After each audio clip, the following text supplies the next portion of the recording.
Hello guys, welcome to the channel. In this video, we are going to solve majority element problem. So guys, before I begin, I would like to ask you to subscribe to my channel so that keeps me motivating to make more videos.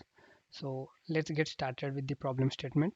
So here they have given an array of size n. Find the majority element. The majority element is the element that appears more than n by 2 times. So let's say you have given a size of array 5, so the majority element will be more than half of its size. So that is the problem that we need to solve, and you may assume that the array is non-empty and the majority element always exists in the array. So this is a note given for the problem. So let's get into one of the examples. So let's say you have an input saying 3 comma 2 comma 3. So you have the majority element is 3, as the element 3 is more than half of the array size. So there is another example provided with the array of size 7. So if you do 7 by 2 which equals to 3, so you need to find an element which has the count of more than 3. So hence 2 is the majority element as its count is 4. So I believe you are able to understand the problem. Now let us get into the approach for this problem.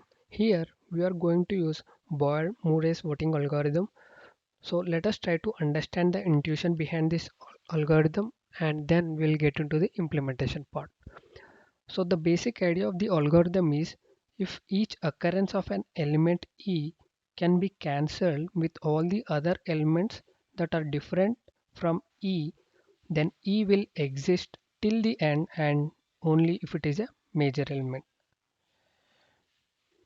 So what does this statement mean? So let us try to understand this using an example.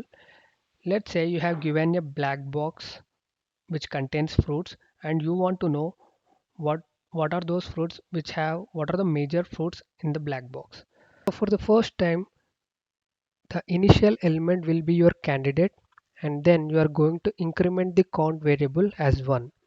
Now in the next time you are going to pick another fruit from the black box, and it turns out to be an orange.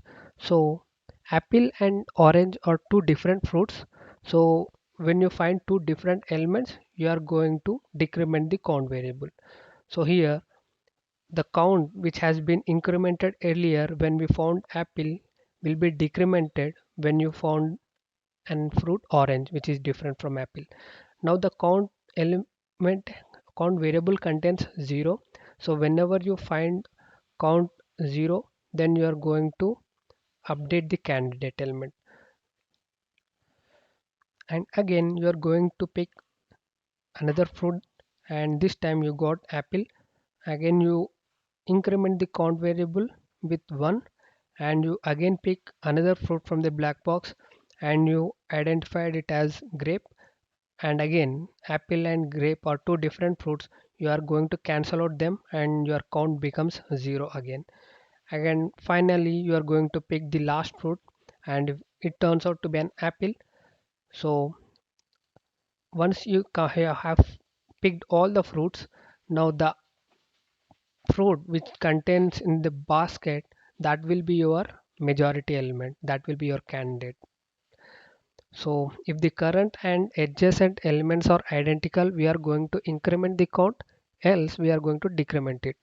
And at the end, we are going to return the candidate element. So let us consider another example to understand this algorithm in much better way. So how does this algorithm is working? We could possibly uh, understand from this kind of an example. Let's say you have another 5 fruits again from a black box. You picked a fruit, you found it as apple, then you are going to increment the counter variable as 1, and you are going to pick another fruit, again it turns out to be an apple. Again now you are going to increment the count variable, which is 1 earlier, to 2 now, and again you got an apple, you go increment it to 3. Then later you found grape as a fruit, then you are going to decrement the count by -1. Now the count variable becomes 2, and again at last you picked another fruit which comes out to be mango. Again you decrement the count variable by 1. So finally, the candidate element only gets changed when count becomes 0. So in this entire process of iteration, our count has not become 0 just because we have apple as our majority element. Now finally, we return the candidate apple in this example as its major element. Now let's look into the implementation steps. So these are the 4 simple steps. First step would be you loop through each element and maintain the count of majority element like we just looked at these examples. Then if the next element in the iteration process, if the next element is same, then increment the count. If the next element is not same, then decrement the count. And like I said, if the count reaches 0, that is the only case we are going to update or change the candidate to the current element. And at the end, we just return the candidate. So let's look into the code for this. So there are two variables. One variable is a count variable and the other one is candidate. The counter variable to cancel out the different numbers as we are dealing with integers in this case. And this is the loop that we iterate for the array. So initially we check if count is equal to 0. For the initial element, we are going to assign it to candidate and then we are going to increment the count variable. And for the later iterations, we check if the count reaches 0 or if the count is 0, then we are going to change the candidate to the current element. And finally, once we finish the entire process, we are going to return the candidate. Now, what's the time complexity and space complexity for this program? Let us try to analyze that. So in this complete code, we are iterating over the array with a for loop. So that becomes our time complexity as of n as we traverse through the array once.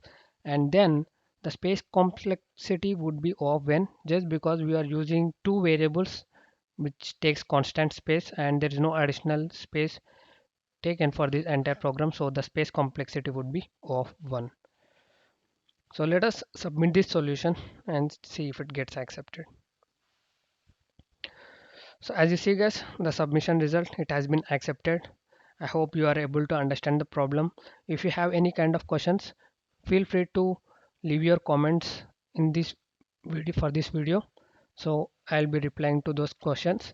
And if you are visiting to my channel for the first time, please subscribe to the channel and turn on the bell icon for further notifications. Thanks for watching. See you next time.